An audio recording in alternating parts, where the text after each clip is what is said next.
سریال شماره 1 ورسای. لویی 14 پادشاه جوان فرانسه با ساخت کاخ با شکوه ورسای رویای وحدت و شکوه ملی رو دنبال میکنه. داستان در فضایی سرشار از هنر، عشقهای درباری و شکوه کلاسیک فرانسه روایت میشه. سریال شماره 2 پولدارک. بعد از جنگ استقلال آمریکا، راس پولدارک به خونش توی انگلیس برمیگرده و با ویرانی املاکش و نابودی خانواده‌اش و سختی مردمش روبرو میشه. داستان در دل منظره‌های خشن و زیبای سواحل بریتانیا، مبارزه‌ای برای عدالت، عشق.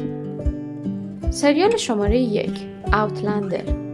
یک پرستار جنگ جهانی دوم به طور معجزه‌آسایی به قرن 18 اسکاتلند سفر میکنه، جایی که درگیر شورش‌های تاریخی، سیاست‌های قبیله‌ای و یک عشق پرشور میشه.